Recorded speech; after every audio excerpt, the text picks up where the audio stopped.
वर्ष मनाए जाने वाले जौहर दिवस की तरह आज भी 29 जनवरी 2023 रविवार को जौहर दिवस पर खंगार राजवंशीय गौरव चंदेरी महाराज मेदनी राय सहित महारानी मणिमाला को किया गया समाज द्वारा नम आंखों से याद। जौहर दिवस के इस विशेष आयोजन में पधारे क्षेत्रीय विधायक गोपाल सिंह चौहान सहित भाजपा जिला अध्यक्ष आलोक तिवारी एवं मध्य प्रदेश सरकार के PHE राज्य मंत्री राव बृजेंद्र सिंह यादव। जो देखा वही दर्शाया। खास एवं विस्तृत जानकारी हेतु देखते रहिए DNBnews.in मध्य प्रदेश भोपाल। आप सुन रहे हैं ईशा राजे मोहिते को।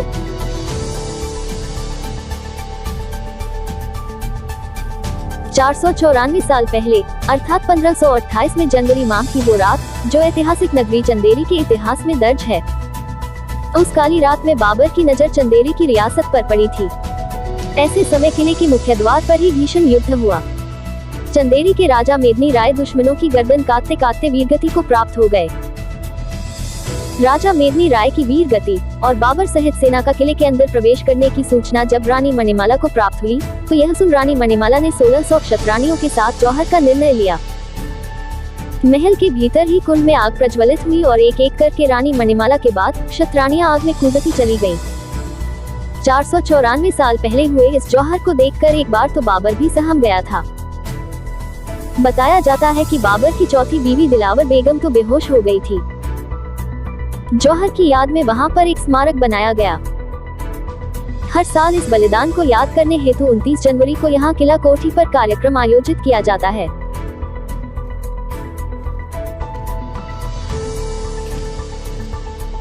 आज आयोजित इस जौहर दिवस के कार्यक्रम में जहां मध्य प्रदेश शासन के राज्य मंत्री राव बृजेंद्र सिंह यादव, चंदेरी विधायक गोपाल सिंह चौहान, भाजपा जिला अध्यक्ष आलोक तिवारी सहित क्षेत्रीय जनपद अध्यक्ष, नगर परिषद अध्यक्ष एवं पार्षदगण उपस्थित रहे, वहीं क्षत्रिय खंगार समाज के राष्ट्रीय अध्यक्ष रमेश नन्ना और विभिन्न जिलों व देश प्रदेश से आए तमाम जनप्रतिनिधि भी अत्यधिक संख्या में सम्मिलित हुए, जिन्होंने अपने अपने शब्दों में रानी मणिमाला के शौर्य को दर्शाया। कार्यक्रम के मध्य में भाजपा जिला अध्यक्ष आलोक तिवारी ने मार्मिक शब्दों में जहां रानी मणिमती के जौहर इतिहास का बखान किया, वहीं उपस्थित जनप्रतिनिधि सहित राज्य मंत्री राव बृजेंद्र सिंह यादव ने समाज द्वारा 3 प्रमुख मांगे, जो कि मूर्ति की स्थापना, व्यवस्थित कार्यक्रम स्थल और सामुदायिक भवन की रखी गई, उनको शीघ्र ही पूरा करने का आश्वासन दिया। साथ ही अगले वर्ष से इस कार्यक्रम को प्रशासन द्वारा 3 दिवसीय रूप में मनाने की घोषणा की गई। इस कार्यक्रम में आए हुए लोगों में जमकर उत्साह देखने को मिला। कार्यक्रम में जहां बाहर से आए हुए गीत व संगीतकारों की कला आकर्षण का केंद्र बनी, वहीं कार्यक्रम के अंतर्गत सभी के लिए जलपान, चाय और भोजन की व्यवस्था सक्रिय रूप से चलती रही। यहाँ पर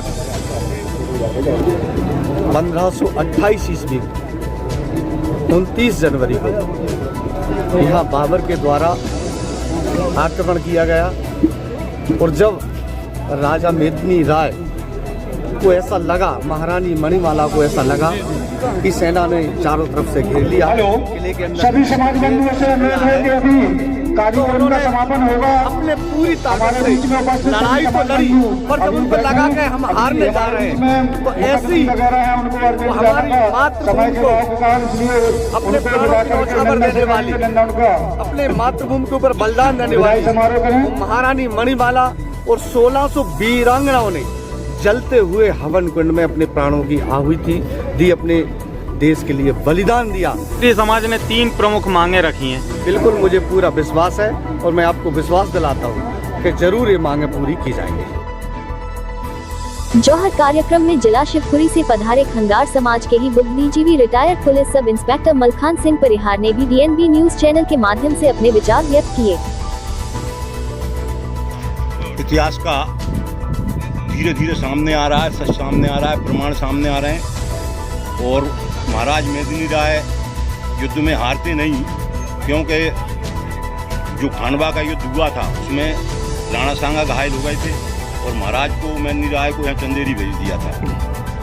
बाबर को इस बात की सूचना मिल गई थी, तब उसने आक्रमण किया था।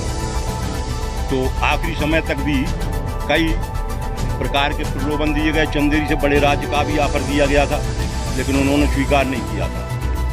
अपने आत्मसम्मान में उन्होंने युद्ध स्वीकार किया था, झुकना स्वीकार नहीं किया था।